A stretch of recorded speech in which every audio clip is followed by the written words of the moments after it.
Hola, cordial saludo, bienvenido una vez más a nuestro portal El Mundo de la Química.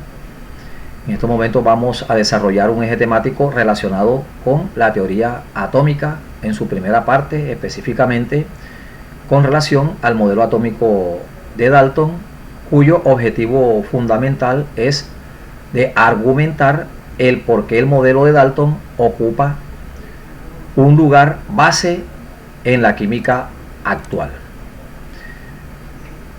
Se le define a un átomo como la unidad básica de un elemento que puede entrar en combinación química y conservar sus propiedades. La teoría atómica es una teoría netamente científica sobre la naturaleza de la materia, que sostiene que está compuesta por partículas diminutas denominadas átomos. Estas ideas modernas sobre la estructura de la materia se basan en la teoría atómica de Dalton. La teoría atómica trata de averiguar la constitución íntima o profunda de la materia. Su evolución o su desarrollo ha sido como consecuencia de una interpretación de una serie de resultados que han sido muy bien recopilados experimentalmente. Por muchos siglos, desde los tiempos de allí de los griegos, unos 440, 450 años antes de Cristo, las personas se han preguntado cómo estaba conformada la materia. En esa época, estas discusiones filosóficas estaban centradas en dos personajes muy reconocidos, como lo son Aristóteles y Demócritos. Aristóteles planteaba que la materia estaba constituida por 4 elementos: fuego, agua, aire y la tierra. La materia era el resultado de la combinación de estos 4 elementos, lo cual no estaba de acuerdo Demócrito con esa afirmación de Aristóteles. Demócrito planteaba su tesis filosófica mediante una serie de ejercicios y en el cual surgen una serie de interrogantes. Uno de ellos es: ¿qué sucede si la materia, por ejemplo un trozo de madera, de papel, corcho, se corta en pedazos mucho más pequeños? ¿Será posible que se llegara a un punto en el cual no puede haber más división y se le llamaría la base específica de la materia, como aparece allí en el gráfico, en el cual se le está dividiendo en partículas mucho más pequeñas hasta llegar a un punto donde ya no hay división para tal fin? Estos interrogantes sirvieron como base para estudios posteriores. Demócrito no pudo comprobar esta teoría, ya que en ese tiempo no se había desarrollado el método científico. Pero el término átomo que utilizamos actualmente proviene de los tiempos de Demócrito. Es así como este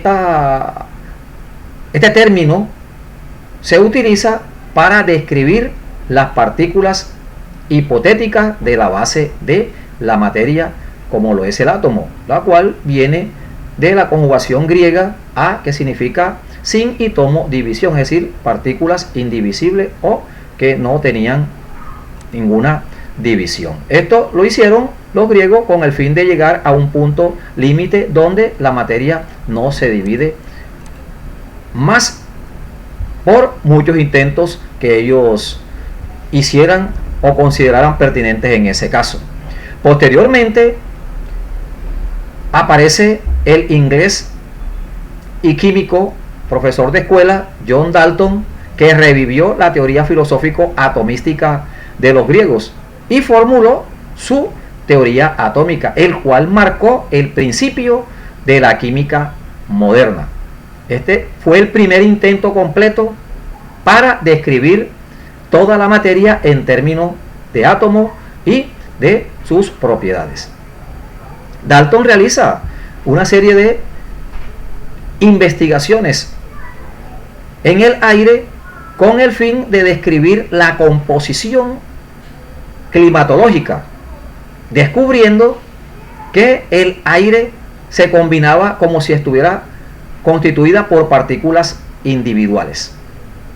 Él recopila sus trabajos recordando a Demócrito y los combina con observaciones desarrolladas sobre la materia y lanza su teoría atómica. Además trabaja con barras de oro, las divide hasta llegar a un punto en el cual ya no hay o no es posible esa división, y es la evidencia para él de que existe el átomo de oro. Esta teoría de Dalton la resume en los siguientes postulados.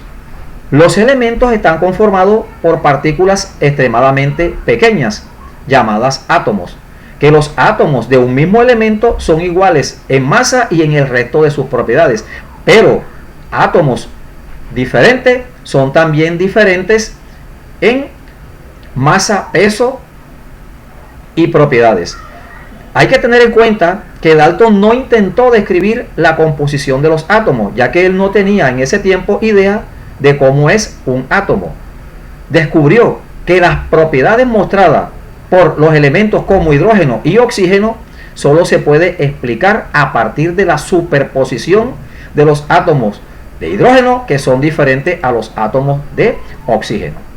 Otro postulado es el siguiente, que los compuestos están conformados por átomos o combinaciones de dos o más elementos.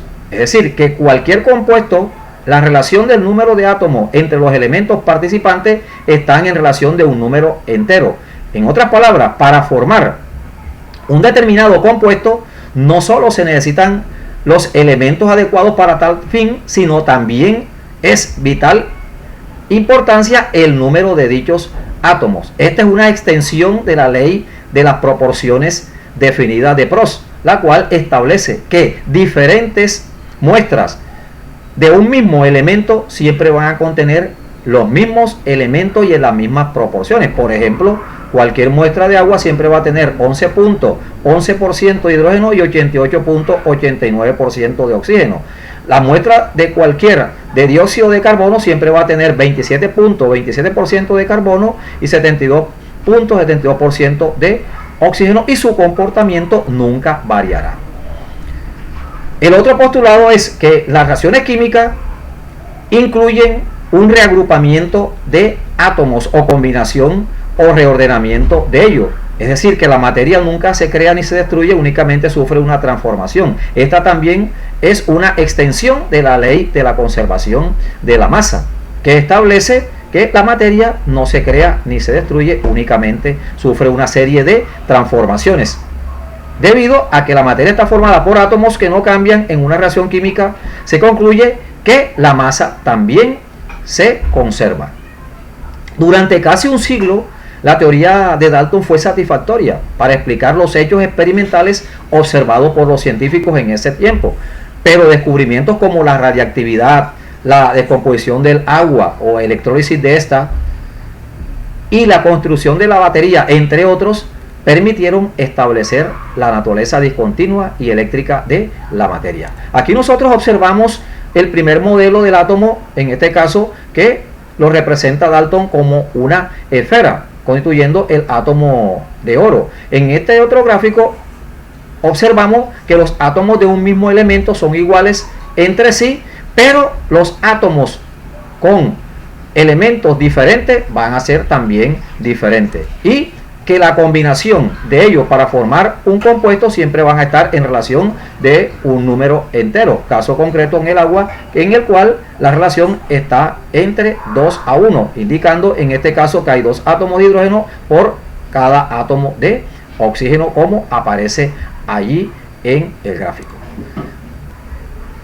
A continuación aparecen nuestros compromisos acostumbrados, en la cual está basado sobre los ejes temáticos desarrollados anteriormente.